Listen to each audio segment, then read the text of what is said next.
Hello, everyone. My name is Quinn.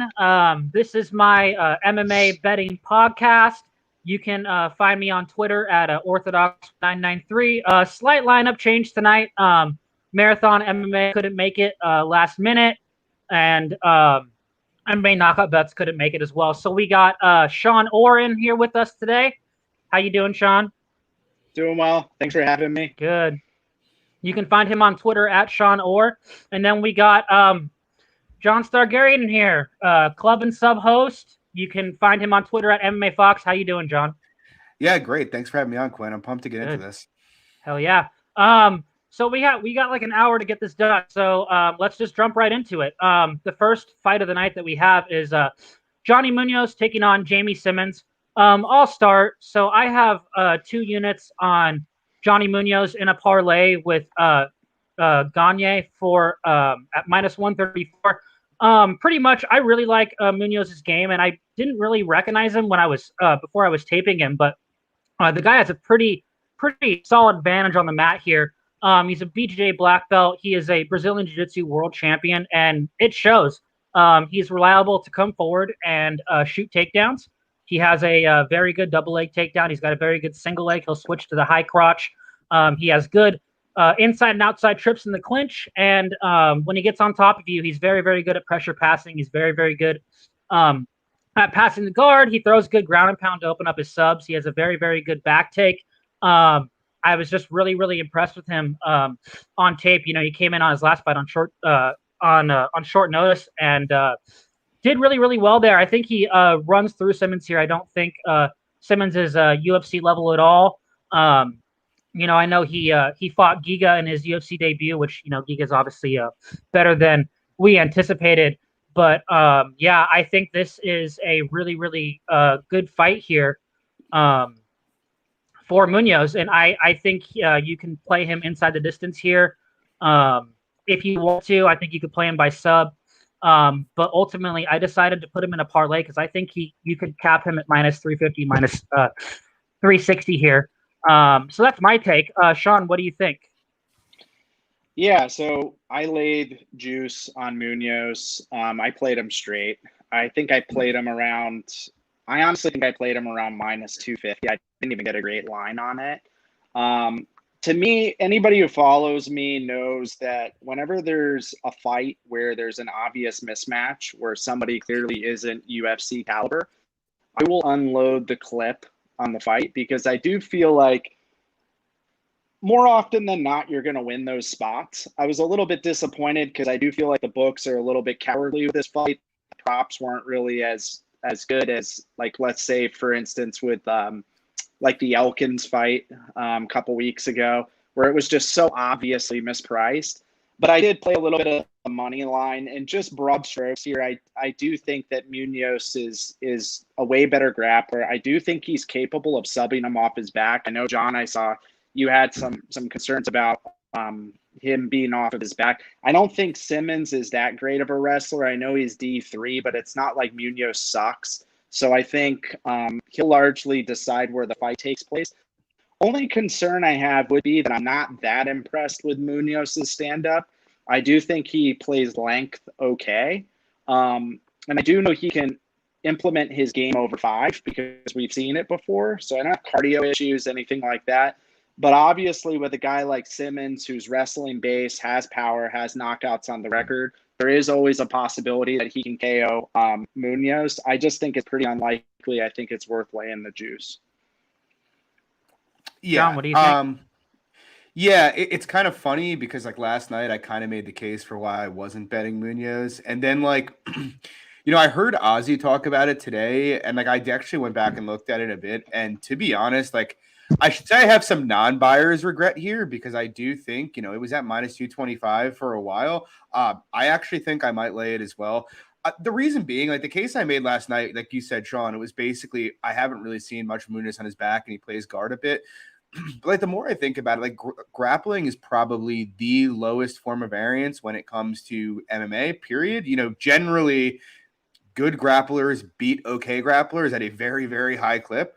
I'm not even sure I would classify Jamie Simmons as an okay grappler. I would classify him more as like a willing grappler than anything else. Like he goes to it frequently because it obviously enhances his chance to win, but he doesn't really show me anything either in the wrestling or in his submission grappling that really blows my hair back, to be honest.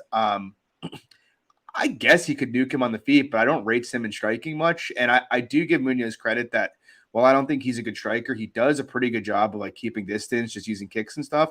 So like ultimately, yeah, I mean, I think Munoz is going to wreck him, to be honest. And, you know, yeah, I can't really, even in the cardio dynamic, you go back to the one time Simmons has gone to a decision, and he was absolutely wrecking the dude for about 8 minutes and then ended up getting stuck on his back by a guy who can't grapple. And just like, seeing that and then, listening to some of you guys and stuff, it's like the more I think about it, it's like, yeah, I mean, Simmons could meme him, but if it goes 15, I feel pretty confident Munoz is winning. And just in general, Munoz is on a different level of grappling. So, yeah, I think he's the side. I do think the line's probably a little short. I a lot of the times I'm thinking in broad strokes, and you just think about it. Simmons, D3 wrestler, but Munoz, 4th degree black belt. He's legit. He's legit of legit. Like reaching that level, you're another level of grappling that Simmons training at his basically regional tier gym is not going to be exposed to. And then on top of that, I don't like how he stands either. He's always, even though Munoz's striking is not that dynamic, he does keep range. And Simmons is always off balance. Like he'll throw a punch and then he's off balance. I just think Munoz has him covered everywhere. And Munoz, also, he will shoot that. He'll shoot that double and he'll shoot that single constantly. So if he overextends, he's going to go down. He's going to grab that. It's going to be an easy takedown for him. And he's heavy on top. Like he pressure passes very, very well. Like you can just tell on tape. So and one other thing, and it's going to sound like silly because obviously Giga's fighting in a main event at the end of the month, but like. Giga Chikadze does not have good takedown defense at all. And like the fact that Simmons really, despite going all out, wasn't able to really take him down at all, just kind of leads me to believe that he probably doesn't have anything for Munoz here. No, this is his farewell fight for sure. Yeah. All right, we move on to the next fight of the night. We have Victoria Leonardo taking on Melissa Gatto. I have another bet here. I played one unit on Victoria Leonardo at a plus 100. This line doesn't really make any sense to me. I mean, Melissa Gatto, she hasn't fought in 3 years. She's coming off of multiple injuries and multiple fight cancellations. And if you go back and you watch her tape from her previous UFC fights, she's just not impressive to me. Absolutely horrible striking, does not like to be hit, terrible grappling, likes to play on her back. Like, I guess she could has a chance to guard sub Leonardo, but I don't really think that should make her the favorite here at all. Leonardo, I definitely think, I don't think Leonardo is like that great of a fighter. Like I don't like she's okay everywhere, but she does have a striking advantage here, and she will go for takedowns and attempt takedowns, which is really what you want to see here. And I think she's going to be just fine in Gatto's guard. If you go back and you watched her fight versus Carol Rosa, Rosa was ragdolling her until she got subbed, and that was 3-4 years ago, and Gatto could be making these improvements here, but like until we see it, we can't really cap that. So I don't really see a logical explanation as to why Gatto is a favorite here. So. Small play for me, but I threw one unit on Leonardo. I just think that she is the better fighter, unless we've seen some massive improvements in Gatto's game. I think Leonardo rolls here. John, what do you think? I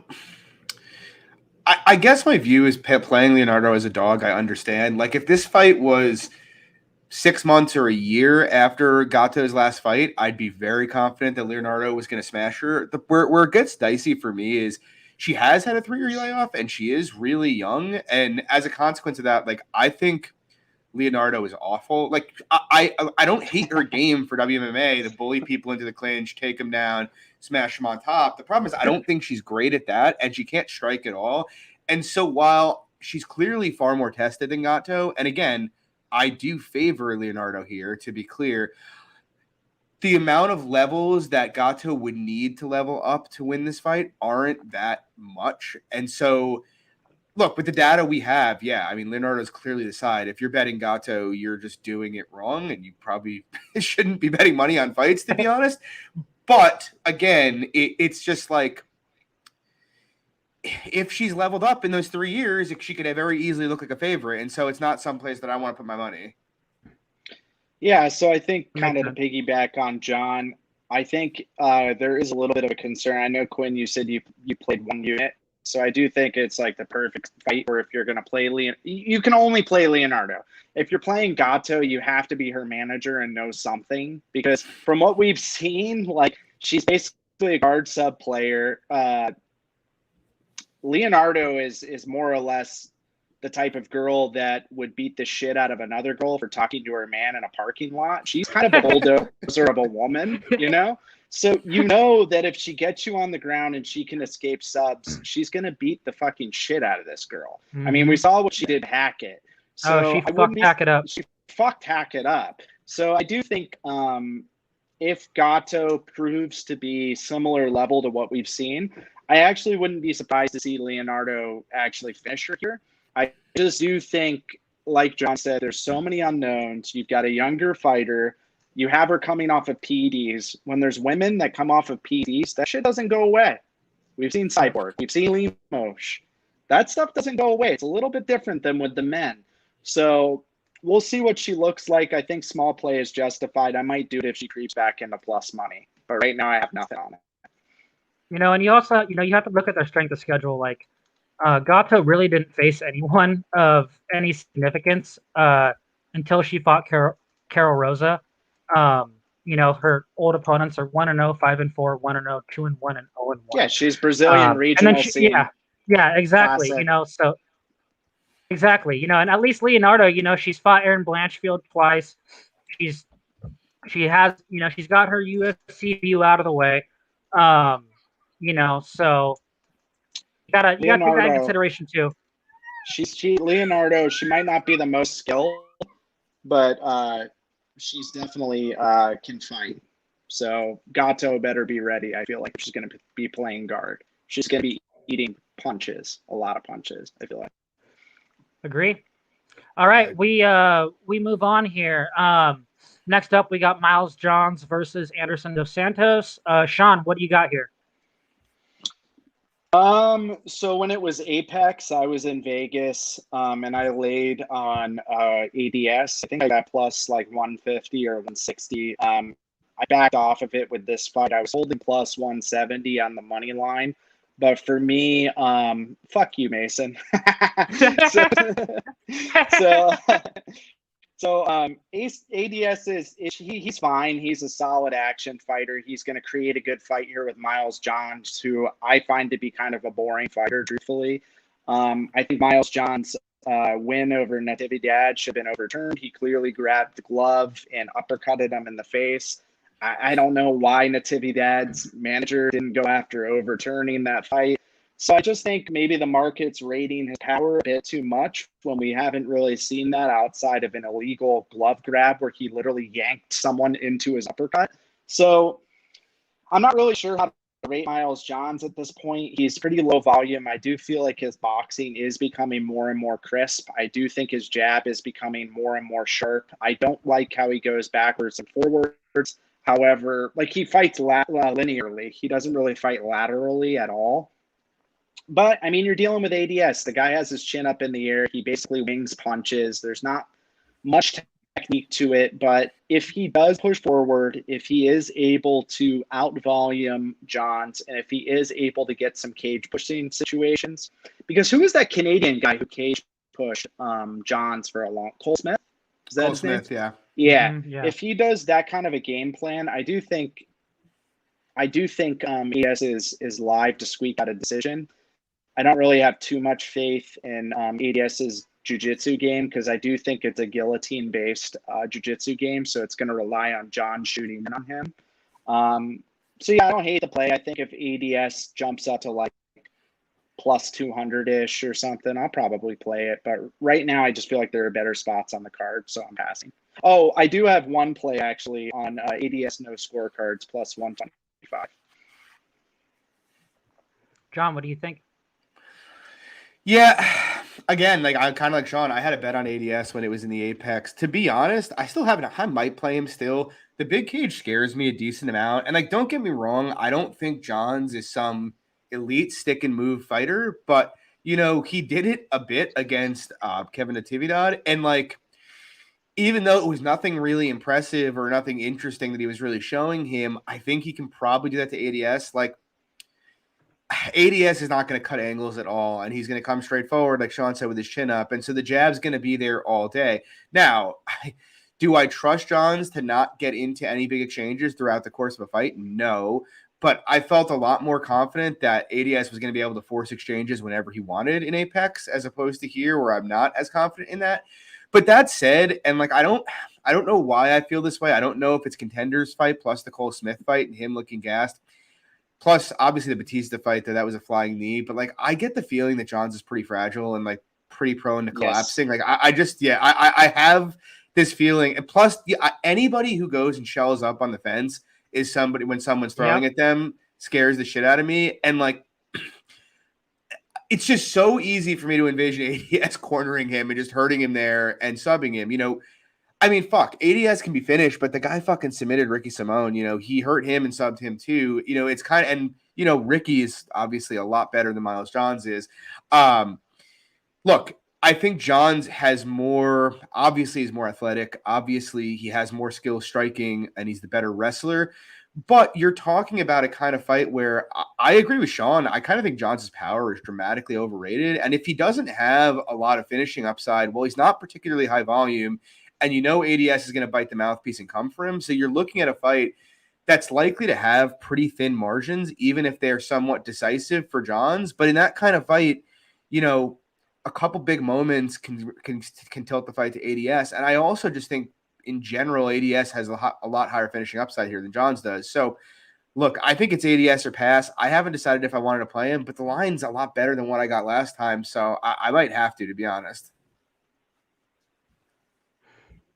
Yeah, I pretty much agree with you guys. I would never lay the juice on a John's minus 200 fight, like in general, minus 220 or whatever the line is now. It's just really hard for him to cover the price. He's so low volume. His top control isn't that great. I think he's a semi decent wrestler, but he doesn't really do anything with the takedowns. Like, does he ever actually like been able to control guys? I think he always fights close fights. I just think it's really hard for you to pay the juice on someone's style like Miles Johns. When you have someone like Anderson, who, like you guys said, he's going to walk forward. He's gonna throw strikes. He's going to be in there. I don't think Dos Santos is very good at all. Like you said, his chin is up in the air. Johns' jab has looked a lot better. His boxing has looked a lot better. And I do think Johns can, cage push him up against the cage and control him there. He's a lot stronger in the clinch. I don't really want any part of this fight. I don't really think Dos Santos is that good. I thought it was a pretty lucky finish that he got. I believe it was against Martin Day. He actually got reversed, and then Martin just jumped into his guillotine, and then he finished him. Like, that's kind of fluky to me. I do think that if Johns does get control on top, I think he can be fine. But I don't trust Johns to like have like an overwhelming amount of success anywhere for him to pay off his price unless he's finishing Dos Santos here. So personally, I'm gonna pass on the fight. But I am gonna pick Johns to win because I do think he is the better fighter and he's a lot more athletic. But I think if you're betting it, it's definitely Dos Santos or pass. We move on. We have another fun matchup here. We have O'Day Osborne versus Manel Cape. John, what do you got here? Yeah, I bet Manel Cape here. I have 2 units on him about at minus 189. It's funny because I've been fairly anti-Cape to date. I bet both Pantoja and Nicolau against him. So it's just weird to me because it's like he goes from being favored against those two guys who Pantoja is, I think, ranked in the top 5. And I actually rate Nicolau skill-wise as kind of being a top 5 flyweight as well. And so he goes from being a favorite to them. Like I think he was close minus 160, minus 170 against Nicolau. and then he's minus 190 against Ode Osborne. But meanwhile, like, what has Ode Osborne really shown us? He beat a bunch of bums regionally. He got an armbar on Contenders, got run through by Brian Kelleher, and then he knocks out Jerome Rivera, who's no longer with the UFC, wildly hittable and incredibly fragile. And now, I don't know. You're telling me that he should be priced near where Nicolau was against Kopp? That doesn't make much sense to me. I just look at it like, I don't think Osborne is more technical anywhere the fight goes, to be honest, whether that's on the mat or, standing. I think Kopp's a better wrestler than he is. Maybe you can make the argument that Osborne's got more, opportunistic jiu-jitsu to finish fights there. I wouldn't disagree with that, but I would be pretty surprised if Osborne was to catch a sub from him on bottom. And standing, yeah, I mean, look, Osborne's dangerous. He could finish him, I suppose, but I don't believe, if I'm not mistaken, that Kopp's ever been finished by strikes. And he hits. No. I mean, Kopp hits really hard. And the bottom line is, my issues with Kopp were not, technique. We're not. Is that real? I'm sorry to cut you off. Yeah. He actually said that. Yeah. My issues with Kopp were never technical. Like, obviously, he's an athletic marvel and he's technically borderline elite. It's always been just volume based, and he actually turned it up a bit against Nicolau. I guess, yeah, just to keep it short, I don't really see where, outside of kind of a meme, where Osborne really troubles him. I don't really think he should have too much issue here. Yeah, I agree 100%. I'm going to be playing Cape inside the distance if it holds. Like, it's actually creeping upwards. It's plus 200 on a couple of books. I remember last time I saw it was at plus 170. Yeah, he has Osborne covered here everywhere. He's on a 2-fight losing streak in the UFC, against like very good competition, and he gave Nicolau hell. Close fights. I love, you guys know how I feel about Pantoja, that I'm a Pantoja truther. That motherfucker is a future champ. He's going to go in and steal that belt from Moreno again. But close ass fight, super close fight. I capped that very wrong. If I would have gone back, I probably wouldn't have played Pantoja there. And he gave Nicolau a hell of a fight. Like, round 2 Cape fucking destroys Osborne. Like, round 2 Cape fucks him up bad. In the UFC, who can we give Cape a win so he's not 0-3 in the UFC? Oh, let's pick Ode Osborne. And people, the amount of love I'm seeing for Osborne on Bet MMA is just wild to me. The guy is terrible. He throws volume, he's long, but he's cutting down from 145, and that's not good. Like, this dude is very, very big for 125, and I am not convinced he's going to make the weight. I am not convinced that it's going to help his chin. Cape hits hard as fuck, and Cape is a very good wrestler. He's like a way better grappler, in my opinion, than Osborne. I guess Osborne could meme sub him, but that would pretty much shock me. Like, this is an extreme step down for Cape here. And, it's nice to, play a dog. We are all dog players here. But, the level of, striking and grappling here is so huge. And we've seen Cape go to his wrestling before in the past. Like you said, his kryptonite is his low volume. Like, if he picked that up, he would be top 3, top 5 at flyweight. Like, Cape is very, very athletic. He's got very good skills. He's got a lot of experience. I just think the UFC is trying to get him a win here, and I think he's going to finish Ode Osborne. So I'm going to monitor that inside the distance line. Like I said, plus 200 on him finishing. Like, hell yeah, give me that any day. So, I think Cape rolls. What do you think, Shawn? I think this is one of the best spots on the card. I do think that so I played Cape moneyline. I'm thinking about playing inside the distance. It's kind of funny because Cape came into the UFC and he was an alternate for the title shot between Moreno and Figueiredo. Was he? He was the alternate. Holy shit. Isn't it amazing to think that this entire time the UFC should have just introduced Cape to the market by letting him beat the shit out of Ode Osborne? Because I feel like this is them, they're redoing it for him.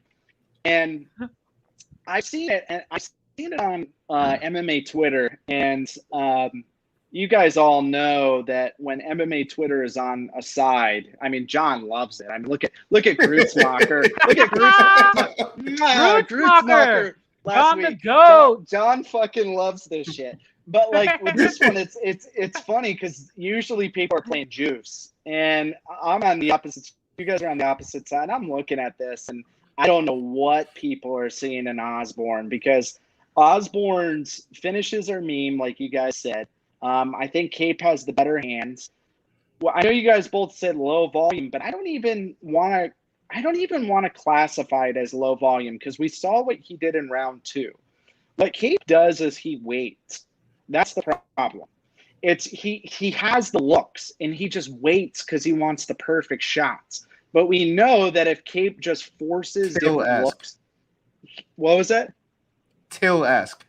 Till-esque. Very Till-esque. Yeah. That's a good point. If he didn't wait, and I don't think he's going to wait in this fight because let's be honest here, Cape cannot go 0-3 in the UFC. Nope. He's going to fuck O'Day Osborne up. And I do think he's going to kick the shit out of his legs. I think he's going to box him up. I think he's going to knock him out. I think he can out-wrestle him. The big question mark coming into the UFC was, what is Cape's wrestling? Well, we know he was training with Picciolini. You know his wrestling looked good against Pantoja. Yeah. He got up against Nicolau. Nicolau's got good wrestling. He looked decent against these guys. He could have easily have beaten Pantoja if he just fired a little more. So yeah, I don't know. Yeah. Play Cape. Don't listen to MMA Twitter. O'Day Osborne. Do not play O'Day Osborne. He is the amount of good. love. The amount of love I literally hadn't looked at Bet MMA all week because I was like, you know what? I don't give a fuck. I'm doing the, let's see what I don't give a fuck about that. And then I looked at Bet MMA and I was like, holy shit! Look at the amount of love for Osborne. What the fuck? People laying 2-3 units on him as a plus 170 dog. Confusing. You're gonna burn your 3 units of money on O'Day Osborne. Okay. Well, he beat Rivera. He fucking iced Rivera. So. Rivera, the fucking fraud. The fraud that we all cashed money against. The fraud who lost me some money in the last card, yeah. All right, we move on. We got Karolina Kowalkiewicz taking on Jessica Penne. I don't have a lot of thoughts here, so I'll go last. John, you sound like you want to talk about it, so here you go. I mean, I guess I have a lot of thoughts, and most of them are I don't have a play. But I, going into it, when I wanted to dive into it, I was like, I'm probably going to unload on Karolina. And I came out of it being like, I think it's a close fight. I favor Karolina slightly. Like, I think I put her at like 53% thereabouts in that range. My thinking is, look, I mean, she is the better striker. I'm not going to make an argument that she's not. Like, really no question about it. But I guess the problem for me is Karolina's game offers – I don't want to say a lack of diversity because obviously her striking is pretty diverse, but she doesn't have a ground threat and she doesn't have a finishing threat. And so what she is left with is having to win fights via volume. And, that's fine. And she throws a lot of volume, but she also gets hit a lot. Now, obviously, Jessica Penne is the queen of getting punched in the face. But, Penne does – whatever I say about Penne and how bad her defense is, she actually has okay hands if you let her in the pocket.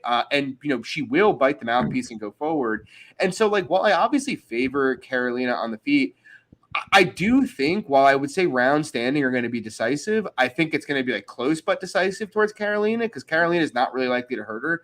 And then, you go to the grappling aspect of it, and it's like, yeah, look, I get it. Karolina's got, 75% takedown D, but most of that hasn't really been against good grapplers. And the one thing that really kind of just sticks with me is that Waterson fight. And because I bet Karolina against Waterson, and I was like, this should be fucking easy work for her. And her getting head and arm tossed out of the clinch, I just can't get twice in that fight. I can't get out of my head. It's like that really should not have happened, and yet she couldn't stop it. And Penne is. She's not a good wrestler, but again, she's a willing wrestler. She's big and she's long, and she has an awkward way of being able to force grappling exchanges in every single fight. And it's one of those things where if Penne gets on top and holds her down, would anybody really be shocked? It's just, I don't know. I think Penne is going to be able to make this a mess, and in a mess, I still slightly favor Karolina, but I can't be confident enough to bet her. John, what do you think? I have a small play on Karolina, so I'm a little bit different than you here, John. So to me, so Karolina, I know that she got taken down in the Yan fight, but Yan, I rate her as a better athlete. The Waterson fight had an arm choke. I mean, it's just a thing that happens in WMA.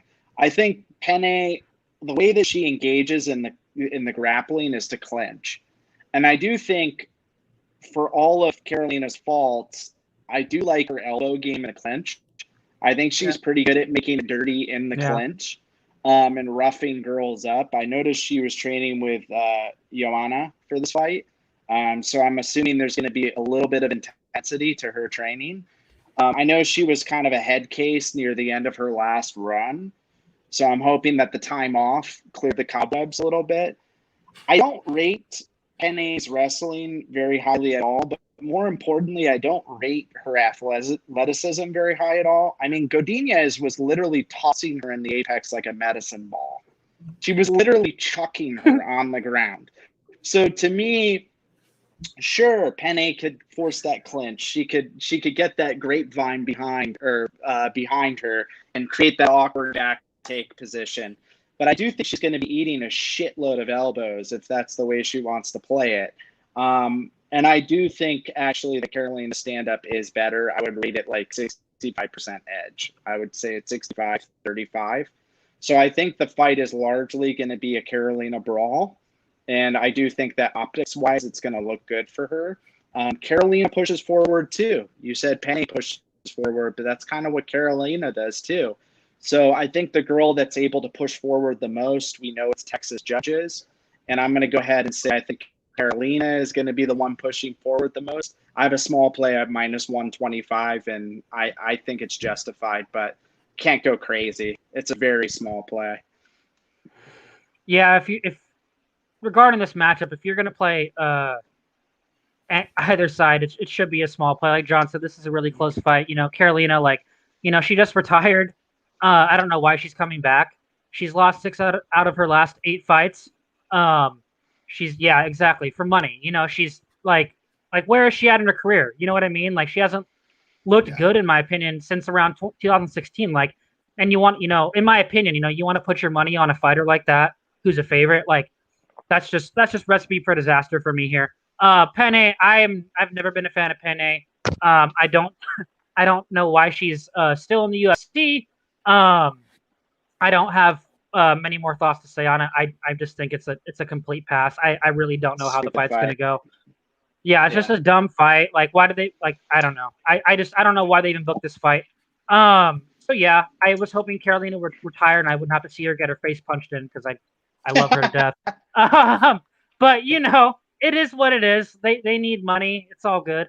So we'll move on. The next fight of the night, we have Alonzo Menafield versus Ed Herman. John, I know you love Menafield, so I'm going to let you go ahead and take it away. Alonzo Menafield is -250 again. Call the fucking police. what the fuck, man? It's really... the line is completely bizarre, and it's like, again, I said it last night, and I'll say it again. I keep hearing about these pro Menafield takes. I shouldn't say I keep hearing, but it's like the only explanation for pro Menafield takes, and there being more Menafield bets out there than Herman bets, are the guy's built like a bodybuilder, like he looks like Hercules. But like, what else, man? What is he good at? Is really, I guess what I'm gonna do. He hits hard, but other than that, like, he doesn't really set anything up at distance, and he doesn't really stay at distance. Like, if you told me he was gonna measure distance, stay back, and just let his hands go for the entire first round, I'd rate his chances of finishing Herman a lot higher than I do. The problem is he goes out there, he'll throw a 2 or 3 punch combo, and then it's lunge right into the clinch. And in the clinch, he is not better than Herman. Devin Clark is not better than Herman in the clinch, and Clark fucked Menafield up there. And so I kind of expect Herman to do the same. And like, if he does change it up, the only other time we've ever seen Menafield stay at distance was against OSP, and he just basically accepted getting kicked in the stomach over and over again by OSP and never really engaging. And so I don't know. I look at, the tape on Menafield, and I don't really see any really UFC level skills other than his power and athleticism. He's a decent defensive grappler, but his gas is shoddy. His volume is pretty low. His striking is shit. He's not good in the clinch, even though that's where he seems to want to force the fight. Whereas Herman, on the other side of the coin, like, look, I get it. And like I make Benefield a small favorite myself because he's 40 years old and he can get hurt and he seems to get hurt every fight these days. But Herman at least is pretty processed. Like he's gonna go forward and he's hittable, but he's good in the clinch. He's a pretty good grappler. I don't think he can take Benefield down, but if Benefield goes to take him down and initiate scrambles there, I don't think that's going to be great for Benefield, to be honest. And we know Herman has 3 rounds of gas, whereas we also know Benefield does not if he fights at a high pace. And the truth is, Benefield's best win condition is early round 1.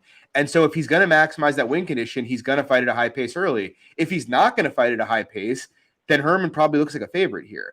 So I have Benefield as a slight favorite. I think him being implied over 70% is fucking nuts, to be honest. So I have a bet on Herman here plus 205. Shawn, what do you think? Yeah, so we're in the same chat together, and I posted up something like I don't know, maybe a couple weeks ago where I was like, shit, should I just lay tons on Benefield, forgetting what Benefield is? Yeah, I mean, I'm going to echo a lot of what John says. I think there's some flaws with Benefield's game. Obviously, it is that he throws 1-2 and then crashes into the clinch. It's going to feed right into Ed's only area where he is probably elite at this point. He's still elite in the clinch. I mean, that Team Quest clinch style game where the perfect frames on how to hit somebody from every angle, that shit never goes away. And Ed was hitting Rod in the clinch, and Rodriguez is good in the clinch, and he was doing very well in the clinch, if not beating Rodriguez. I think if Benefield had half a brain, which it's not on Benefield's brain, it's on his camp's brain, who we all know who the head coach at that camp is. If they had half a brain, they would be throwing heat to Ed's body because Ed's body can't take it anymore. But we know exactly what's going to happen here. He's going to crash in. He's going to get outpaced because for all of Ed's flaws at this point, he's still going to stay busy and clinch. He's going to hit the cards. Outside of, I think, the nuclear option, I think that Ed has him covered. It's just a scary fight. As somebody who's a big Ed Herman fan, I watch him on Tough. I mean, Ed's an urban legend. I mean, he has one of the OG street fight videos of MMA. He's got that Jorge Masvidal street cred where he's got a street fight video online. And you put Short Fuse up against a goddamn tank like Benefield, it just seems wrong. But I hope if you lock them in a closet, who do you think comes out of that alive and then a fight to the death? Well, that's what I was gonna say. Was the thing that people I'll get for your closet thing to talk about that. So who comes out of the closet? That doesn't sound right. So I think Ed, for as old as he is at this point, you cannot underestimate an actual fighter. Ed is a real fighter. Benefield is a football player who transitioned to fighting. Yep. Ed was literally fucking head kicking kids in the school parking lot before Alonzo was doing shit, So that weighs pretty heavily when you get into a dogfight. I bet Clark against Benefield. I don't think it's crazy to bet Herman against Benefield. I saw people with parlays with Benefield. I saw somebody say that, why is Ed Herman still even in the UFC? It's like, he's on a 3-5 win streak. Also, do you know who the fuck Ed Herman is? Like, he's a pretty popular fighter. I mean, people from 10 years ago, we like Ed Herman. So I don't know. I like John's play. I'm gonna look for a live spot, but I hope Ed wins the fight and doesn't get fucking nuked. I am gonna sediment Shawn's entire breakdown. I think it's fantastic. I don't get anyone who is laying any sort of like parlay money or anything on Alonzo Benefield. We have seen notoriously that Benefield is just like shit. Like, yeah, he went on a 4-fight win streak his first UFC run, but you have to look at who he fought. The 2 Contender Series guys he fought were complete fucking trash. Finished them in the first round, and then he fought Venus Morea and then Paul Craig. Both guys have pretty much no striking. Paul Craig is the GOAT. I will give him that. But he has no striking. And, for what Menifield's worth, like, he's very, very good in round one. He's got a lot of power in round one. He's going to crash forward. He's going to throw bombs. He's going to clinch you up. He's going to make it a fight in round one. But his gas tank leaves him after that. And then he just has no game. He has absolutely no game. And like what did you say Ed Herman is good at? He is good at coming forward. He's good at clinching up and making the fight dirty. So do I trust that Herman's going to be able to take the shots of Menifield? Like, no, I don't know, especially not at this stage of Herman's career. But I do think it's a solid live bet spot if Herman gets out of round one. Because like if Menifield's fucking up in round one, you could probably get Herman at plus 400, plus 450. He's plus 200 right now, And then we all know, like, Menifield's game. He's not going to go past 7 minutes. There's no fucking way. Otherwise, he dies. Menifield is a Von Fluke specialist. Yes. Yeah. So I don't get anyone that's laying like if you haven't realized by now, like Menifield's 6-7 fights in the UFC. If you haven't realized what type of fighter he is, then like John said, you probably shouldn't be betting these fights. Like Menifield, like if you're gonna bet Menifield, it's round one KO or bust. That's really what it is. What it is for me here. I hope that Herman comes forward and I hope he clinches him up and makes it dirty, wears on his gas tank, because I do think that the later the fight goes, Herman's going to have quite a big advantage here. I have no play yet. I'm going to look for a live bet angle. Yeah, that's just how I feel about it. The pick is mine, Menifield, but yeah, I have no interest in playing him at all, ever, pretty much. I wish I could be a fly on the wall in John's place if it's round two and say if Sayud is yelling, break away, Menifield! 32-7 laser, go! 32-85 laser, Menifield, go! And Ed is literally just kneeing his body. I wish I could be a fly on John's wall to see his smile. Because I know that's what's coming. If it goes past round one, Menifield's fucked, in my opinion. Even like one last thing, even Menifield KO, it's like plus 230. That's what 30%. I don't think his chance to KO is much bet in round one is much past 30%. I mean, that even seems maybe a tad on the high side, to be honest. But yeah, so. But yeah. All right, boys. We move on.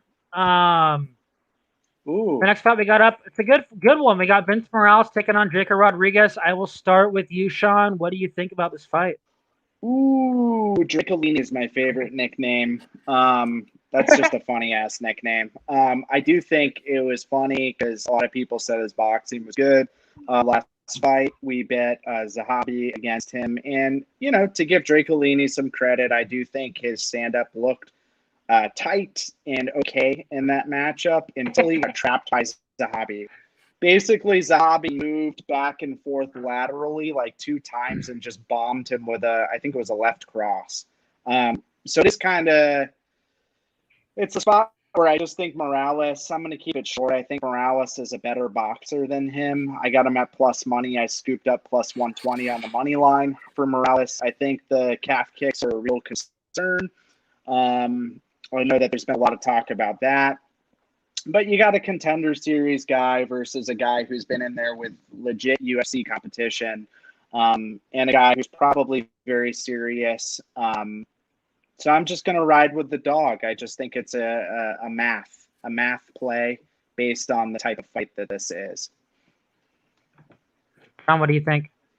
Yeah, I'm on Morales as well. I played him at plus 125. I think Morales should be a pretty comfortable favorite, to be honest with you. I guess my thinking is, and I've heard look, I get it. Draco's got a bunch of submissions, and I've heard people talk about, he should come out and wrestle Morales. Morales has been taken down a bunch, but it's like, not really. He got taken down twice by wrestler in high school. Yeah, he was a good wrestler in high school. Morales got taken down by Song twice, but I don't think he was expecting Song to shoot. Zahabi got Morales down, and I honestly I get it. Draco has all those subs. Zahabi's got much better jiu-jitsu than Draco does. Draco subbed a bunch of Yeah, and they're all against bums Yeah. too. They're all against complete cans, and so it's like, it's kind of like Ode. It's like, so we have an opportunistic submission guy. It's like a lot of people see that and they're like, oh, he's dangerous. You better watch out. He can sub anybody. And then it's like, oh, you mean he can only sub guys who don't actually understand like submission defense? Like that those are the guys he can sub. And that's, I guess, I don't know. I'd be pretty surprised if he can dominate in the grappling here. And if he can't dominate in the grappling, I'm with Shawn. I think the boxing is night and day. Morales here. The leg kicks are a concern, but it's like Gutierrez is literally a leg kicking specialist. And like Benito Lopez's entire stand-up game is based around his kicking. Like he's not as typically as proactive with the calf kick as Gutierrez, but again, he's a kick-based fighter. Draco is not that. Maybe he will turn up the kicks more, but he's pretty low volume. And the way he keeps his head on the center line, if he does that, I think he's begging to get flatlined, on a kick, 100%. Like there's he did no last defense time. there. Yeah, exactly. That's what happened. I just, because I actually think Morales is decent. Having close fights with, Song and Lopez is pretty, I don't want to say pretty impressive, but it's like Song's a top 20 guy and Lopez is solid. So he got 30-27 by Song, so I wouldn't. Sure, but I mean, he had moments throughout the fight. You know what I mean? It's like he kept up with him on volume mostly. I mean, how would you price Song against Draco? Like minus 300, minus 400? More, yeah. Song exactly. Yeah, that's my point. Like I'd price Lopez and Gutierrez as big favorites against Draco as well. And so I don't know. I think Morales is the clear side here, in my opinion. I just think he's better at pretty much everything. I guess maybe not submission grappling, but again, I don't really rate Draco's submission grappling. Quinn, you're on mute. My bad. Sorry, my daughter's here, so I keep having to shoo her away. I'm in agreement with you guys here. I don't have a play because I wasn't able to get Morales at plus money. I'm kind of hoping that trends back. But if you go back and you watch Morales' fights, like, he hasn't had a, his level of competition, like I thought he beat Lopez. I thought that was a pretty clear robbery. Obviously, Gutierrez is way better than we all thought. Gutierrez is gonna win a lot of fights with those leg kicks. Song, obviously he's very, very good. And then, Pilardi, he's decent as well. He's fought some pretty tough level competition. I think Morales has a pretty significant advantage in the stand-up here. Like he actually has like really, really good boxing. And he comes forward, he's just, he's hittable. That's kind of been Morales' thing. And he has the wrestling in his back pocket. He wrestled in high school. He was touted as a pretty decent wrestler. He just doesn't really use it. I think he can use it here versus Draco. I know Draco had some boxing matches back in the day, but they weren't really impressive at all. And I'm not a huge fan of his level of competition. He got sparked in his last fight. I don't really think he's going to have much grappling success here. Morales is going to be bigger. He's going to be stronger as well here. I don't know. I don't really understand what evidence there is to make Rodriguez a favorite here. I do think it goes over. I know Morales can crack, but I don't know. I don't know. I think it's going to be a fight for the first round, and then I think Morales is going to pull ahead later on. If it gets back to plus money, I might have a play on it, but I'm just passing right now. But for me, the play is definitely Vince Morales. We move on. This is one of my favorite fights in the card. We have Bobby Green taking on Rafael Fiziev. John, let's start with you. Yeah, I mean, this is the best fight on the card, and it's also the stupidest line on the entire card, to be honest with you. I don't really understand in what planet we're on where Rafael Fiziev is minus 300 against Bobby Green. Like, Bobby Green doesn't have a single negative skill in the entire toolkit. The guy is a B or better at everything. Look, Fiziev's a great striker, but so far, all we've really seen from Fiziev is an incredible ability to throw low kicks, and he looks great when he's on the front foot. We haven't really seen much from the grappling. That's a huge question. Defensively, he's pretty suspect. Alex White had periods of their fight where he was winning minutes on the feet with Fiziev, which for a guy who's being touted as this next level striker, I'd say that's a bit concerning. Pretty much whenever Fiziev's gotten put on the back foot in his career, it's kind of looked pretty bad. Moicano, prior to the KO, had started to kind of get off and tag him hard pretty much every time he let his hands go. And so, look, we know Moicano's chinny, but so we have Bobby Green, who I think's pure boxing is probably a little better than Moicano's, or, a little similar at any rate. And in terms of defensively, I think he's a bit more defensive sound than Moicano. He's certainly more durable. And he is not, unlike Jacasey and unlike Alex White, going to cede the front foot to Fiziev. He actually has decent cage work, and I'll circle back to the center. He's going to give Fiziev looks that he hasn't ever seen before. Whereas you look at Fiziev, and everything Fiziev's going to show Green is high level, but it's nothing that Green hasn't seen in the past. Like, look at the guys Bobby Green has fought. Dustin Poirier, close fight with Edson Barbosa, close fight with Rashid Magomedov. He's seen everything, grappling-wise, striking-wise, everything. And then you look at the cardio dynamic here, and it's like we've seen Fiziev slow in the third round both times he's gotten there. He dropped the third round to both Alex White and Mark Jacasey. That's incredibly concerning considering Bobby has elite cardio. Bobby has better pace. He's the cleaner striker, or at least he's got the cleaner hands, I should say. I just look at this fight and I'm like, yes, I maybe slightly favor Fiziev to or maybe bad evens, just because Fiziev has much more KO upside than Bobby does, I think. But in terms of minutes, I don't see any way that this goes to a decision and Fiziev wins this cleanly. It's probably a close fight, and I just kind of trust Bobby's experience and all the other attributes I just listed, cardio, boxing, the fact that he won't get backed up. I think this is crazy. I don't really get how we went from plus 185 against Mark Jacasey to minus 300 against Bobby Green 2 fights later. So, I'm on Bobby Green big. That's what I'm getting at. I agree with you 100%. I think I have one unit on Bobby Green here at plus 271. I kind of wish I would have added more, to be honest with you. This line is just absolutely insane to me. We saw Fiziev get knocked out in the past. He's got a couple of good wins, but if you know Bobby Green, Bobby Green is like his skill set is borderline elite. He's literally his own worst enemy. He fights really, really close. And at 23% implied, that's literally what you want to see to have someone win you a plus 200 bet. I got him at plus 271. That's pretty much an auto bet for me. Like you said, John, Fiziev, he's got good kicks. He's gonna come forward, but we've seen so much more from Bobby Green. We've seen his durability. We know that he walks forward. We know that he slips and he throws punches. He slips with his punches. A lot of judges don't understand Bobby Green's game, and he's not really getting hit clean at all. He's got very, very good footwork. He's got very good head movement, and he's got very, very good boxing. He's an all around very, very good fighter. He's certainly the much better grappler than Fiziev. Bobby Green is a damn good wrestler. He's a damn good grappler. He's good on top. He's decent everywhere. He just fights close. I personally thought he should have gotten the decision versus Moises. I thought that was a horrible, horrible decision. He should have fought Islam Makhachev. He should have fought Islam Makhachev in that main event, and that would have been a fucking much closer fight than Moises. I'm still not happy about that.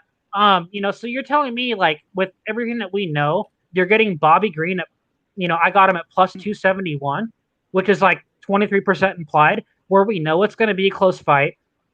I doubt Fiziev knocks him out. He could, I guess, but dude, Bobby Green is fucking good. He's going to come forward. Fiziev always slows down. He's slowed down in fights before. Bobby will be in there all 3 rounds. We know he will. He's going to walk forward. He's going to talk shit. He's going to use his boxing. He's going to be slick. We know Bobby Green's game.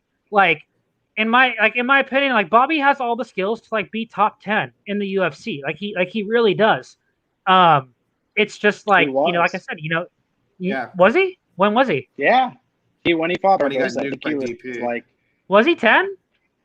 When he fought Barboza, I think he was 7 or something. Good for him. Bobby's had good runs in the past, Yeah, no, he's an elite fighter. He's very, very good skill set. So at 23% implied against Fiziev, who, like obviously he's elite in his stand-up, but he has holes in his game for sure that Bobby can 100% exploit. Like he can 100% exploit his grappling. He can exploit his cardio. Bobby Green will walk forward. He will eat his punches, talk shit, and then throw combos, and he lands more than Fiziev. I just don't understand this line at all.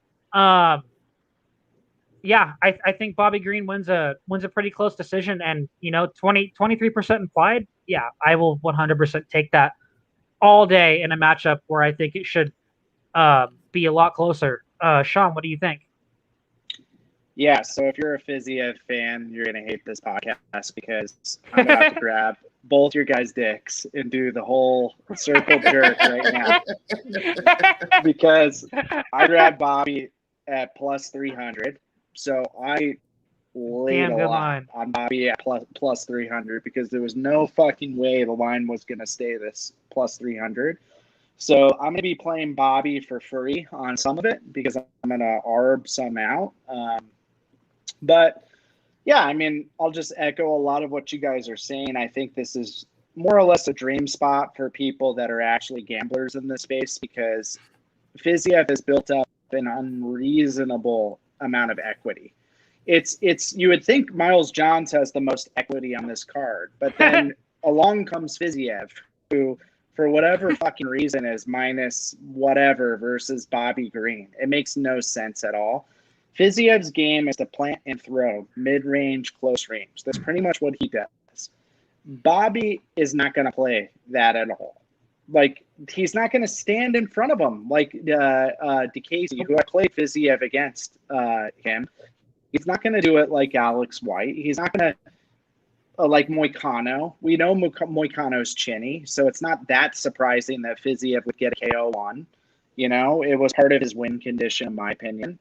So, to me, yeah, I think Bobby should just make it dirty. I think Bobby should do what Bobby does. He's probably going to lose the first round because he's going to try and find his spots. He's going to try and stick from the outside. But I do think if Bobby has somebody smart in his ear, he's going to grapple with Fiziev because it is so obvious that Fiziev has gas tank issues. And if Bobby lays the wrestling on him, I saw some people on my Twitter that were saying that Fiziev was a better wrestler. Like these people are out of their fucking minds because Bobby is a good grappler. No, like legitimately, Bobby would have given Makhachev a way better fight than Moises. Yes. Like significantly. And it's Bobby does things in the cage that I know they say it on the broadcast all the time that people don't appreciate. But even look at some of those takedown defensive moves that he did against Guida in that fight. Those aren't traditional just sprawl and push the head. Bobby was grabbing the ankles. He was flipping over Guida's back. He was making Guida work. I mean, he out-grappled Trinaldo. Yep. He out-grappled Trinaldo. What's going to happen if Fiziev can't plant his feet and throw fucking 5 strikes at once to a fucking heavy bag that's standing in front of him, and instead Bobby Green is making you work in the clinch. He's hitting you randomly with his left hand. To me, this is a must play, even at +2 whatever that it's at right now. I think over plus 150 is pretty much a must play, to be honest with you. You have to play it. It's not a matter of playing it. It's a matter of how big you're going to play it. Because I played Collier plus 240, 5 units. And fantastic bet. Fantastic bet. I mean, this is a similar spot where it's like plus 300. How much do I keep? There's a lot to keep. I got a lot on it. So we'll see how much I keep. But yeah, Fiziev crowd, you're nuts. That's all I got to say on this one. And then we're gonna hear from Fiziev. And I like Fiziev. He's good. Yeah. We're gonna hear from everyone at the end of the day. Oh, the losing ticket isn't value, blah, blah, blah. Okay, you're holding a plus 300 ticket. Bro, Bobby ain't losing. Probably going to go to a split decision. Bobby's not losing, so. He's not losing. He's going to fucking win. He's going to fucking win. He's going to win the goddamn fight. I'm not even. I don't stress outcomes. I know I'm making a good bet. I don't really care. Honestly, long term, I'm going to win money on this spot, like 100%. So Yeah, no, I'm 100%. cool Long with term, whatever if you put your happens. money, This is yes, a 100%. dream spot. Dream spot. Plus Yep. 300 Bobby Green against Fiziev. All right, cool. Kind of like when we had Pineda versus Burns. Yeah. Herbert. Pineda. Yeah. Yeah, Anyways, that was a good one. Yeah. Anyways, we'll move on. We got Song Yadong versus Casey Kenny. Shawn, I'll throw it to you. What do you think? Yeah, I'll keep it short, just broad strokes. I do think that there's some concern here with Song. I think that is. I bet Song versus Kyler. I thought it was absolutely ridiculous that Song waited until round 3 to throw leg kicks on Kyler when it's so obvious that if you cut off his move. I'm surprised Pavia didn't. I played Pavia against Kyler too, but I'm surprised Pavia didn't kick him either. But the fact that Song didn't kick him, it's just indicative of the camp he's at. I think Team Alpha Male produces very small-brained fighters, and it does leave me with some concern here because for all the speed that Song has, for a 21-year-old or however old he is, he clearly doesn't cut off the cage that well. He clearly wings into his punches and kind of gets off balance. And I think that Casey Kenny does have some wrestling upside here. I know Song has said in some interviews that he wants to out-wrestle Casey Kenny. I'm not really that convinced by that. I don't have a play on Kenny yet. I'm looking at it. It's going to be one of those fights where there's always 1 or 2 fights every week where I'm last minute retaping it in a deep tape, usually Friday or Saturday during the day. This is going to be that fight this week, so I'll figure out if I'm going to play Kenny. But I personally, I don't think Song is playable just solely based on IQ. I have some concerns personally. Cool. Yeah. A bit of a contrarian take for me. I like Song a bit in this fight. I should have picked him up at dog money, but I didn't. I still needed to research it a little bit more. He's a dog now, Quinn. Is he a dog now? Really? Yeah, he is. Yeah, he's at Is plus he? I thought he 110 was. some spots. Ooh, okay. I'm gonna have to look at that then. Yeah, I like Song a bit here. More. A little bit more than Kenny. I think he has a pretty big speed advantage in the pocket. Like, I know everyone is talking about how good Kenny's volume striking is, but Kenny's very, very hittable. And these two guys, they are going to throw. They're going to stand in the octagon. They're going to go to war. Kenny's going to walk forward. He's going to throw a volume. He's going to engage Song, and that like kind of worries me because we've seen Kenny get checked a little bit. Song hits hard as fuck, and he's young. He has very, very good very good combinations, good boxing. I think he has better leg kicks. I just think he's better overall. He's got better footwork than Kenny. And you know, Song is strong as fuck. He's a goddamn unit. I don't like. Do I think Kenny could like maybe land takedowns? Like, yeah, he might be able to, but I like Song's not a bad wrestler at all. Like, he has a pretty good sprawl and he's strong as fuck. So I'm not like convinced at all that Kenny's just gonna like have like a significant advantage everywhere in this fight. So I think if you're getting dog money on whoever play it, but I personally think I personally like Song here a bit. I know someone was talking to me about goes the distance. I'm not really sure what that line is. -1, yeah, -200 in some spots now. It got juiced up. But yeah, I'm just not like solely convinced. And Kenny, like people were sitting here telling me that he did so well versus Cruz, blah blah blah. Personally, I thought that Cruz made him look silly. Like, yeah, like Kenny was landing some good leg kicks, but that's kind of what you do, like when you're fighting Cruz. Cruz was making him miss. He was making him overextend. Like, I thought it was a pretty clear, you know, he out-grappled him. I thought it was a pretty clear 29-28 decision for Cruz. I actually scored the Wood fight for Wood. I thought that was. I wish. I thought. Yeah, I know. I thought it was a close fight, but dude, Wood outlanded him by like 20 significant strikes, and you know, I'd have to go back and I watched the fight a couple of days ago, but yeah, I totally 100% scored it for Wood. I thought that Kenny was lucky to have that fight. You know, we've seen Kenny out grappled by by Borg and Marab. Like he just, he's just inconsistent and has holes in him. And I just like if you're pricing Kenny to win, like in my opinion, you think he's going to have grappling success, and like he might, like he's not a bad wrestler, but Song's grappling is pretty underrated in my opinion. Um, and I just think he's going to make him work there, and I think Song is just a better striker. He's got higher volume. The optics are going to be in Song's favor. He's going to hit Kenny a lot harder than Kenny's going to hit him. So yeah, I'll probably be on Song before Saturday, but yeah, that's what I think about it. John, what do you think? Yeah, I played Song small at plus 100. Like I'm not like super confident Song wins the fight. I guess my view is, first of all, I mean Kenny was impressive in the Cruz fight, I thought, but I also don't really know what Dominic Cruz is at this point. We'll probably know a bit more in his next fight. You know, the guy's basically has his limbs stitched together by thread and yarn right now. But look, I mean Kenny looked good there. My issue with Kenny is it's like I think the game plan Kyler used against Son, that kind of stick and move, kind of to Sean's point, Son doesn't really batter legs, I think is something that can reliably work against Song. I just don't think Kenny has the tools to do that. Like you watch him fight, he's not really a movement-based fighter. He's a guy that likes to bite down and exchange. Like you watch the Wood fight, that's what happens. You watch the Smolka fight.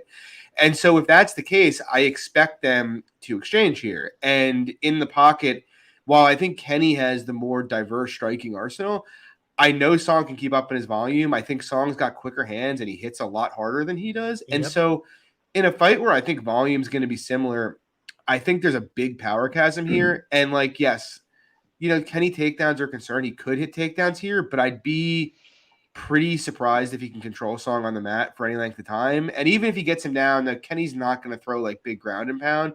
So it's not something that's a huge concern for me. And so ultimately, I think you're going to see this fight play out of distance for the vast majority of it. And if that's the case, I think volume is going to be equal and one guy has a substantial edge in power, I just have to favor that guy, both because the optics for the judges and also just generally because I think Song has a better chance to finish this fight by a pretty considerable margin. So I cap Song as a small favorite. I have a 1-unit play on him. Nothing big. I expect it to be a close fight. This probably, other than Fiziev Green, this is probably the best fight on the card, to be honest. Yeah. I agree 100%. Hold on. I think C might be coming in. Whoa. I think C is going to join us. Right. Just in time for Tisha versus Hill? Yeah. Yeah. I got to pee. I'm going to throw this to you, Sean. We got Tisha Torres versus Angela Hill. I'll be right back. Cool. Right, so yeah, this fight, so I just think the first fight is a bit irrelevant. I'm just going to do what I've done on all these fights. I just think broad strokes analysis. I think Tisha's going to try and crash pocket, throw extended combinations, possibly hunt for a takedown. I think that Hill, at this stage in her career, can defend those takedowns, and I do think that on the outside, Hill can stick and move. Little bit of a concern with Texas judges because I do think they might put a premium on Tisha trying to crash in constantly. But I do think Tisha's style of fight is very linear. I think that Hill has better angles at this point. And I just think that if you're going to play this line, you got to do goes the distance. And it's really just math in this fight, right? Are you really going to sit here and analyze this fight tooth and nail, or are you just going to look at the lines and be a rational human being and bet the best numbers? So for me, I bet Hill decision close to about 200. I think it was 190. And then I got Hill split decision plus 700 because I do think it's going to be a close fight. So I played those small and just kind of rolling the dice to get a little bit of action on the card. And I don't know, maybe it'll hit. It's going to be a close fight. Yeah, I have like pretty similar sentiment. I haven't bet Hill. I doubt I will bet Hill. Look, I agree with you. I don't think you can at all consider the first fight because I think Tisha's chances to get her down more than once aren't great, to be honest. And if that's and I don't really think she can hold her down at this point in Angie's career. And if that's the case, you're talking about a 15-minute striking match where, look, it's going to be close. Tisha might be a bit faster, but it's the first time in Hill's career where she actually has a size advantage, like a pretty substantial one against Torres. I do think Hill throws with a bit more intent than Torres does, and just like the optics of that will be a little better. the one fear for me and the reason I haven't played it is Torres has faced a far stronger level of competition than Hill has, and that is a concern for me, especially in a fight where, it's going to be on the feet. I think, maybe Torres can be a bit craftier, but kind of to Sean's point, I do think Hill has an ability to use angles better than Torres does. I just don't really feel very strongly about it. I think 420 nailed that, and that's kind of like my fear is, the girls who traditionally beat Punk Torres are elite, and I'm just not sure Angela Hill is there. Torres is going to be my pick. I'm not very confident in it, though, at all. Quinn, how about you? Why not just play the math? You know what I mean? Because, is anybody really that confident? That's a good. That's a good point. The thing is, I feel like I would need plus 125 to take a stab. What about decision? They're not ending inside the distance. Yeah, I think the Hill decision line is. Yeah, I think. But I can also just play that on Torres then too, right? That's the. I think it's lower though. I think it's like plus. Is it? Yeah, no. Yeah, it is. Yeah. Oh God, minus 110, plus 1. See what I'm saying? So you just play the math here, and what's the analysis here, really? Can any of us really look at these two people and go, "Oh, confidently, one of them's gonna win over the other"? It's gonna be. You're not gonna believe this. Yeah. I played Hill decision against both Carnelosi and Hannah Cyphers. The Cyphers one was fuck. I felt great about the Cypress one. I was like, this was brilliant. And then 2 seconds later, she's in mount pounding this girl's face out. Wow. What just happened? Cypress is like, just kill me now. God, that was, I was there with you. Call. She's not going to finish Torres. Plus 700 split decision, Hill. Are you fucking kidding me? Not bad. I know she's on the opposite side of the splits usually, and it is Texas. And they don't take kindly to Hill's folk.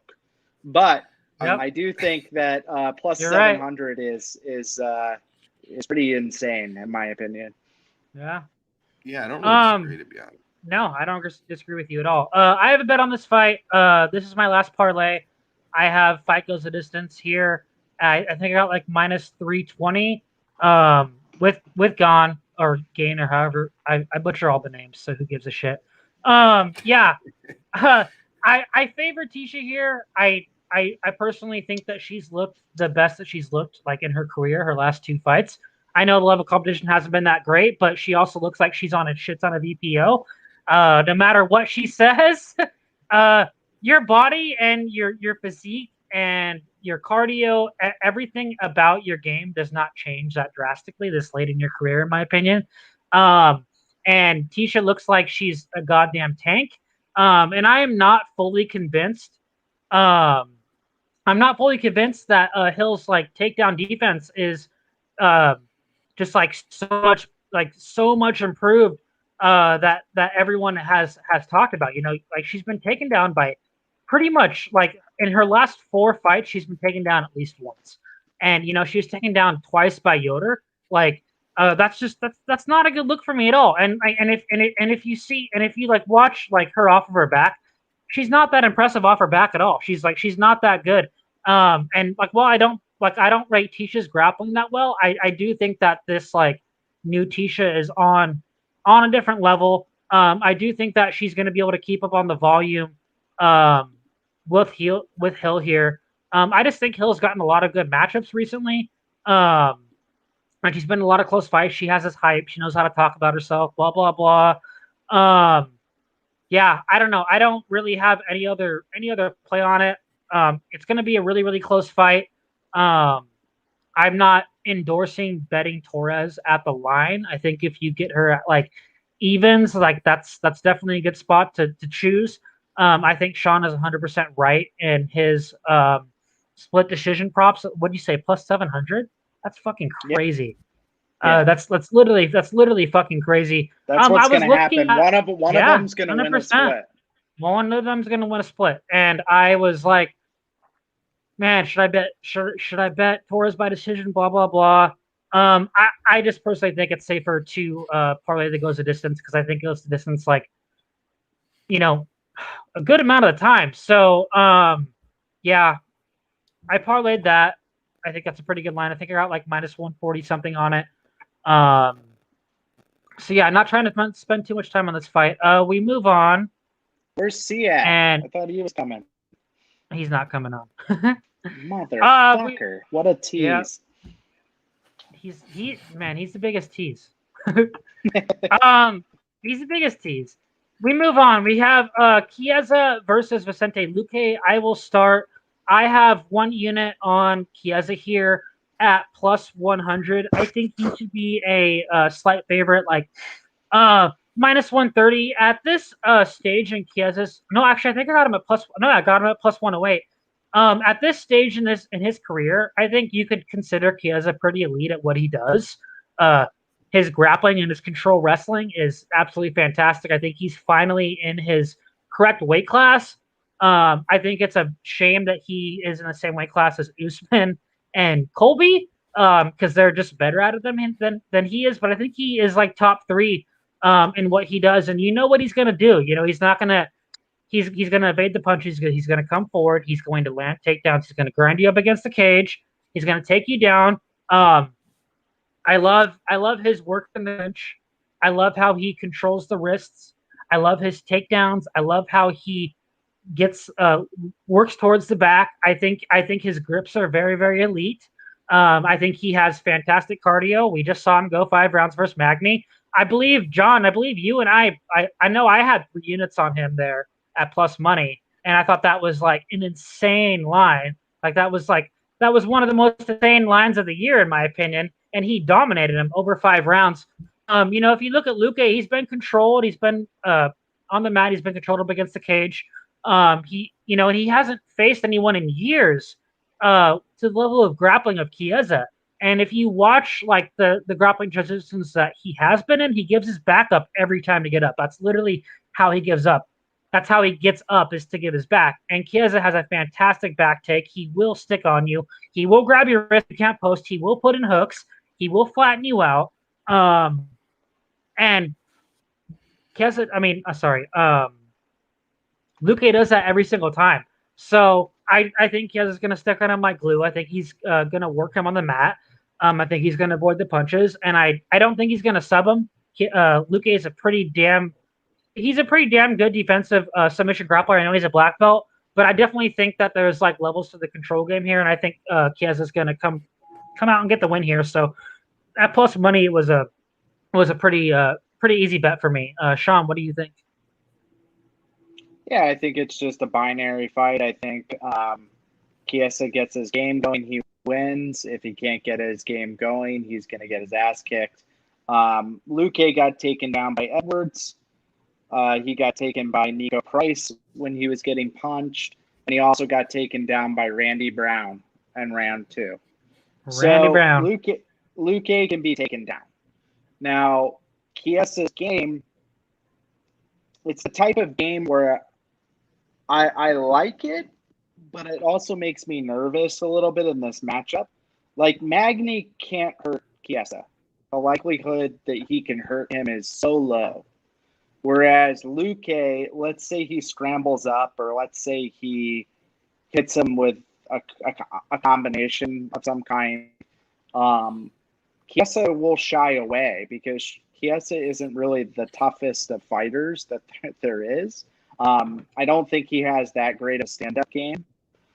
If I had to pick in this fight, though, I think I would pick Chiesa. I think he's going to be able to take Luque down, and I think he's going to be able to use his size and his control. I do think his game is a bit too much. You would think theoretically that Luque training with Gilbert Burns would prepare him for this fight, but I just haven't seen too much evidence of Luque being able to deal with this kind of a grappling attack. I have no play right now. It's one of those lines where I'm just kind of wait until the final bell. It's late in the card. Let's see how good I do. I think the line's going to mostly stay where it is, and I can choose to play it or not play it, right, by that point in the card. So no play. I lean Chiesa, though. What do you think, John? I don't really have a very strong opinion on it. I guess I don't know. Like I guess my view is, look, I don't really think the limited data on Luque defensively grappling is, I don't want to say it's irrelevant. It's not irrelevant, but I also think it's somewhat misleading in some respects because like, look, Miko Price was never putting him in danger on the mat. Randy Brown was never putting him in danger on the mat. Like Derek Krantz, he got stunned before he got taken down. It's like, so he can give his back to those guys, but like he's not, he knows he's not getting his back taken by them or getting a body triangle put in by them. It's just something that like, a smart eye. Now, I'm not saying he's got high fight IQ, but that somebody with a high fight IQ be like, okay, I'm just going to get up because they can't fucking hold me down. On the other side, like, the one time someone has proactively grappled him was the Edwards fight. He gassed out hard and he got controlled for a bit. But that fight was also, 5 years ago now? And so, yeah. And so I'm in this spot where it's like, there is data suggesting that Chiesa can do Chiesa things and dominate this fight on the mat. But if he can get up, like my view is Chiesa needs to dominate the grappling to win this fight. I think that's fair to say. Whereas Luque can seed takedowns here and win this fight. Whereas I don't think Chiesa can win this fight standing in pretty much any capacity. No. So it's like if I know that and I don't feel comfortable about a read on Luque's grappling or his get-up game against Chiesa, it's extremely hard to pick a side, right? Because I kind of do think whoever wins the fight, Shawn said it was binary. Whoever wins is going to probably look minus 250. If Luque can get up consistently, he's going to beat the fuck out of him. If he cannot, he's going to finish him. Yeah, exactly. He's definitely going to finish him. Yeah. So I don't have a strong feeling about it. I don't mind. I guess from where I'm sitting, if I had to bet a side, it would probably be Chiesa, just because I do know Chiesa is reliable to do what he does, and I know Luque can be taken down. But I also think Luque's upside in the fight is a lot higher here. So that's my view of it. Fair play. As he would say, fair play. We move on. Co-main event. Fantastic matchup here. We have Jose Aldo taking on Pedro Munoz. John, I will start with you. What do you think? I mean, I think we're all gonna say the early dynamic is the same here, right? Like I expect Aldo to fuck Munoz up in the first round. Yeah. I think Aldo is. I think if anybody's gonna put Munoz out early, it's probably Aldo. Munoz is gonna be there to be hit early in this fight. I think he may start getting off on the kicks the longer the fight goes, but early on, while Aldo's sharp and fresh, I think he's probably one of the only guys in the sport who's capable of repeatedly checking kicks. And so I think he's going to hit Munoz in the face and in the body quite a bit early in this fight, probably right on the chin a few times, and could potentially, finish him here. I actually do think that's live. At some point, someone is going to tap Munoz's chin and put him out. Aldo still hits pretty hard, and he's extremely precise. It could be him. But we also all know if that doesn't happen, the question then becomes how much about round 2 can Aldo win before Munoz takes over this fight? Because I legitimately think, I can tell you, I know Aldo is not doing to Munoz in round 3 what he did to Marlon Vera. Munoz isn't getting controlled on the mat. Probably not getting taken down. He's got elite takedown defense. And so I feel pretty confident that Munoz round 3 is like an 80% proposition, and almost as confident that I think round 1 is probably like 70% Aldo. And so it's really, how do you see the dynamic in round 2? My gut says Munoz, just because I think he's going to apply a level of pressure from the outset that not many guys have applied on Aldo. But I'm not confident in it, because if you told me Aldo won round 2, I wouldn't be shocked. But again, I don't want money on a half-dead Aldo trying to survive the end of round 3. So my lean is Munoz, but I don't feel particularly convicted about it, just because, look, anybody who watches MMA, we all know Aldo's a better striker than Munoz, and he's as dangerous as him early in fights. So I don't know. It's hard for me. I don't really feel like I have a great grasp on the dynamic. We all know what the dynamic is, but I don't have a great pre-fight lean. I guess if I was to hope for anything, it would be Aldo to beat the fucking shit out of him to like 10 point of a 10-8 in round 1 and then live bet him. But because I kind of think if it's a 10-9 and Aldo clearly wins the first, the books are going to know it. You're not going to get like a plus 250 on Munoz going into round 2, I think. It's probably going to be more like maybe plus 120, something like that. So that's my view. Yeah, no, I agree. I think if you're on Munoz, I think you wait after the first round. it's pretty evident that Aldo is like significantly better, like skill wise, than Munoz. You know, he's going to be ripping his body.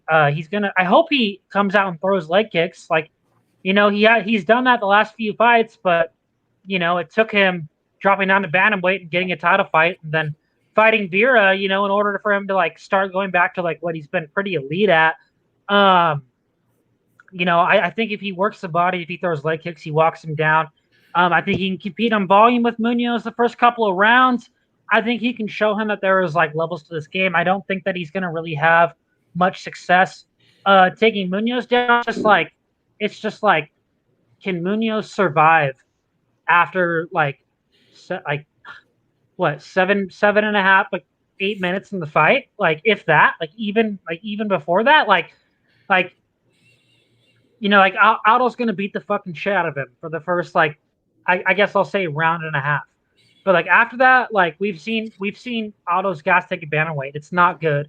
We know what type of pace that Munoz puts on people. Like he lands almost 6 significant strikes per minute. He can keep that for 3 rounds. He's going to be in there with Aldo just as much. So like, yeah, John, I agree with you 100%. I think that Aldo is the better fighter. I think he's better technically everywhere. Um, but I do think that Munoz has some skills in his game um, that can cause Aldo some issues here. But and vice versa. I think that Aldo, you know, he has all the skills to like win this fight here. I don't really know who's going to win the fight. I think you're going to bet Munoz. I think you should wait a little bit to see how the first exchanges go, to see what Aldo does. Like if Aldo's just stationary and he's not throwing leg kicks, he's not walking him down, he's not using his boxing, like we've seen Aldo do in the past. You know, like that's not a good bet. Munoz is going to put it on him. Munoz is going to be a bad fucking matchup for him then. But like if Aldo is walking him down, if he's kicking his legs, if he's ripping his body, if he's countering his combinations, he's throwing over the top, he's gonna fuck him up for at least like the first 7 or 8 minutes. Um, you know, and like so that's where it gets like kind of hard to like cap for me. I think it's capped about right. Like I think Aldo should be a slight favorite here. I think if you like Munoz, play him round 3 or play him live. Um, I think if you like Aldo, play him inside the distance. I mean, not inside distance, play him by KO probably. But I have no play on the fight. I don't want to stress out watching this fight. I just want to watch it. I'm sick and tired of having money on Aldo fights and just you know, stressing about one side or the other. I just want to enjoy watching him fight. Like I've enjoyed watching Aldo fight his last like 3 fights just because he's actually been Aldo. You know, like um, so yeah, I hope he uses all of his tools in the toolbox to get the win here because I think he has all the skills to do that. But do I trust him to do that? Not really. So it's a pass for me. Sean, what do you think? Yeah, so I'm not done having money on Aldo because I bet Aldo by KO round 1. Yeah. I think Munoz, his fucking defense sucks, and I think that Aldo hits really hard, and I think there's only so long that you can get away with taking punches to the Yeah. face, and I think that Aldo is going to lean on that front foot on round 1, and he's going to hit him in the body, he's going to hit him in the face. I don't think Munoz's leg kicks are going to be really there for him in round 1. Sure, I think Aldo is round 1 front loaded. So, like you guys said, I think you made a good point, John. I think the books might be wise to a Munoz round 2 entry. But regardless, if I see something different, you know, where I feel like Aldo's not putting him away, I think it's pretty reasonable to hit Munoz at the 4-minute mark of round 1, 3-minute mark of round 1, depending on the book, if the line is locked or not. And then maybe try and live entry in round 2. Yep. It's going to really depend on what the fight looks like to me. But I think the pre-fight play for me that makes the most sense is round 1 KO plus 1100 because I think it's just a matter of time. And Aldo hits hard. So that's what I'm going with. We'll see what happens. I know Ozzy's really big on Munoz, but Yeah. he's been That talking rant. about it so much. But I just think Aldo's boxing, his striking is just so far ahead of Munoz. I think you can make an argument for maybe pressure for Munoz. I think Aldo's grappling's better than Munoz too. I heard some people making yeah. takes. Oh, Munoz's grappling's better. No, I mean maybe his guillotine, his submissions are a little bit better, but Probably not. positionally, I think Aldo is the better grappler. So Aldo's got him covered as long as he can keep the gas. And I think if he's smart, he's gonna fucking truck Munoz in round one. He's just gonna unload on him because he's there to be hit. He is. I just hope that Aldo does what he knows that he needs to do and doesn't just sit back and we see a. Well, it's also just possible too It's that just like bullshit. It's so well, frustrating. it's possible that Munoz's power, or not Munoz, Aldo's power is going to deter some of Munoz's aggressiveness. I know, like the kind of view is basically, oh, nothing deters Munoz, but he's never really been hit the way he's going to get hit here, and so it's like he may come from early. I expect him to, but after he eats a couple head body shots and suddenly gets hurt, like. Is he going to keep coming? He might, and if he does, he'll probably force a finish one way or the other. Or he's going to take his foot off the gas, and then we're going to get kind of a range kickboxing match where he's woefully outclassed. So, again, I don't feel great about it either way, but I do think that's sort of a live outcome. You know, we love in this community to talk about this is how this person fights and acts like this is how they fight 100% of the time, no matter what. And then we see it every week, you know, someone not fight the way they fight 100% of the time because these are remarkably small sample sizes. He's never fought someone that can counter like Aldo. I'm not totally convinced that Aldo doesn't deter some of that volume. So I want to address a comment. From Cameron here. Munoz is going to destroy Aldo's legs. I completely disagree with that. If Munoz wants to go, I mean, he might, but like if he wants to go kick for kick with Aldo, it's not good. If Aldo decides to throw leg kicks, destroy his fucking leg. He's not going to let him destroy his legs. He's going to fire back harder. No, he's not. Fuck. Aldo's not going to fire kicks, Quinn. Aldo doesn't fire kicks anymore. He fired kicks his last fight. The last two fights, I thought. Yeah, how many kicks did he throw? I mean, not that many. Look at not throwing the volume Munoz does. I don't know. I don't really like Aldo's kick. His kick volume has fallen off a cliff lately. He threw a bunch against Jan. He landed 17 against Jan in 4 rounds. That's not that many. He landed 6 against Vera. So to the 27 that Vera landed. So it's I don't really buy that. I just think it's going to be more. But I don't know. We'll see what happens. Yeah, I do think he can check kicks, but we'll see. We can definitely check kicks. Okay, let's move on to the main event. We're an hour and 32 minutes into this. Right? We got we got Cyril Gahn taking on Derek Lewis, the interim main event. I've been pretty vocal on how I feel about this. I think it's complete horseshit that they booked this fight. I think Dana is a cunt to fucking Ngannou. Ngannou's pretty much done whatever he's asked. And then he's going to make an interim main event because Ngannou can't fight in like, what was it, 6 months or whatever? Like, it's even less than that. It's just bullshit. But anyways, getting back to the matchup, I think it's a pretty easy fight to cap here. Gahn, he's obviously has a significant advantage pretty much everywhere. He's definitely the technical striker. He's got better leg kicks. He's got better footwork, better movement. He's a significantly better athlete. He has better takedowns. He's got better submissions. But Derek Lewis is going to do what Derek Lewis does, man. Like he's notoriously durable. He hits hard as fuck. He's going to pick his shots. He's going to find his shots. He's pretty hard to hold down on the mat. Like it's kind of funny. It's like, I believe it was against Shamil? Like he literally just like underhooked Shamil and stood up. Like, and he's literally used his athleticism to like not get stuck on bottom pretty much every fight. And I don't know. I think that Gagne is like he's levels above Lewis here in pretty much every aspect of the game. It's nice to see that Gahn has a couple of submissions on his record. I definitely think if he can like get Lewis down, he can definitely exploit that here. But he's going to be ripping He's going to be ripping Lewis's body. He's going to be throwing leg kicks. He's going to be moving in and out, throwing combinations to the head. Like, yeah, I know it's like 25 minutes with Lewis in the cage is kind of scary, but I think Gain is, or Gone, however you want to say it, is like, I think he is at that level to where he can avoid those big punches. He's not going to be a fucking Curtis Blades and act like a complete fucking idiot, and lose on the only time you can lose in the fight. You know what I mean? So I think I have about like 4.3 units tied to Gagne here in parlays. Um, and I'm probably going to add a little bit to his inside the distance. I think he finishes Lewis late, probably around 3 or 4, or 5. I love Lewis. We all love Lewis, but we all know what we're getting with Lewis. So yeah, I think if Gain doesn't get meme knocked out, I think if Gain doesn't get meme knocked out, he rolls. What do you think, Sean?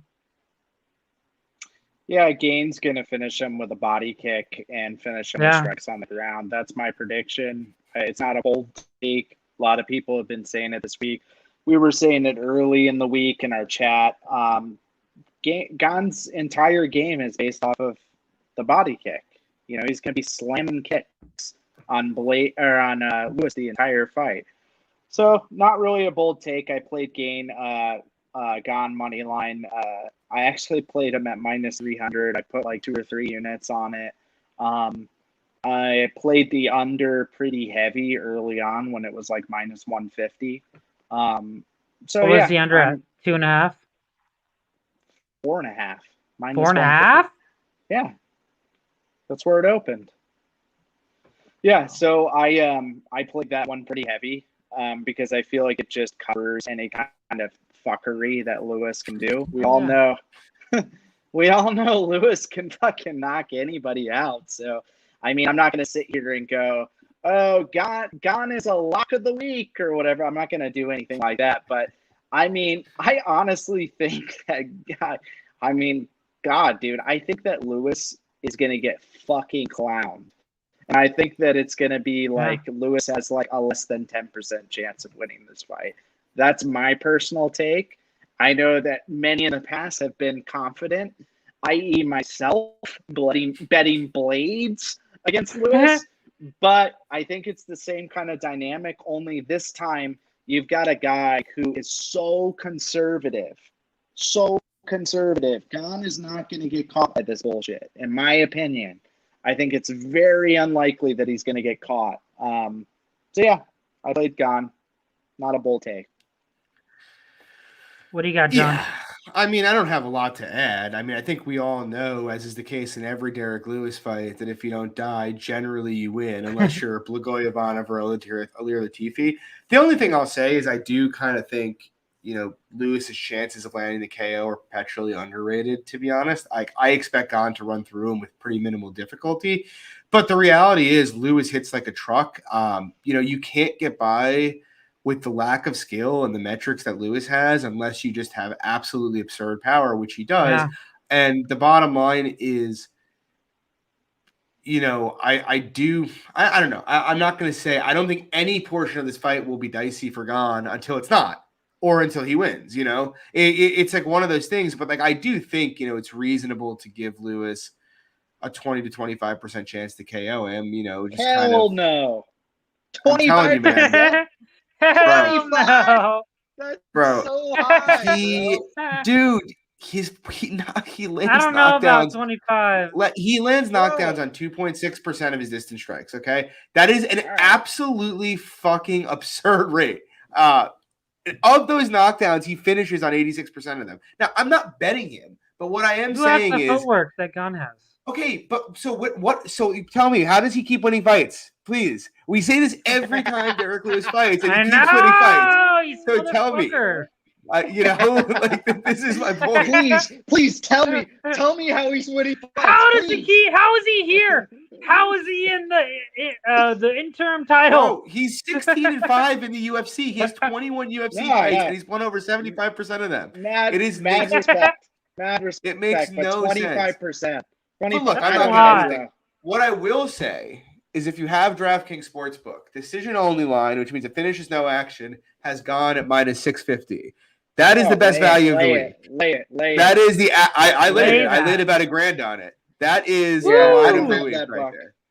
There's Only no a Nice. grand? Only a Yeah, grand? Wait, I mean, what? I can't get- they won't let you get down what more is? than that. Wait, what is that Oh, line? that It's minus 650. For I mean, Wait, you I said think decision limit only. is 1,000. You said. I Woo! believe so. It was when I did it yesterday. So you know what that means, John? It means you're signing up mom, grandma, dad, everybody, and you're fucking laying it. Because there's no way Uh, Lewis is wife. gonna win a decision. There's no fucking way.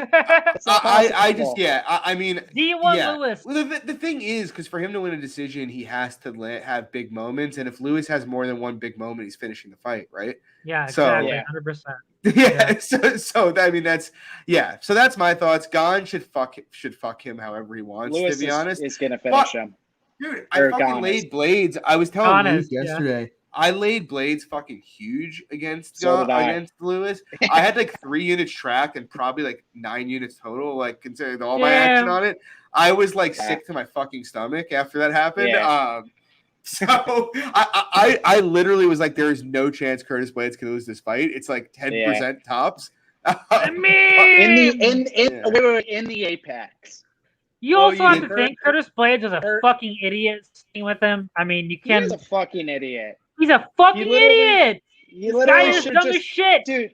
Lewis, he's got literally. You know those houses that are on mountains on stilts. He has fucking stilts for legs, where if you literally just grab those legs and you literally just cut the corner slightly, he falls over. It makes no He sense. definitely rides. He Blades definitely did. rides bikes for cardio.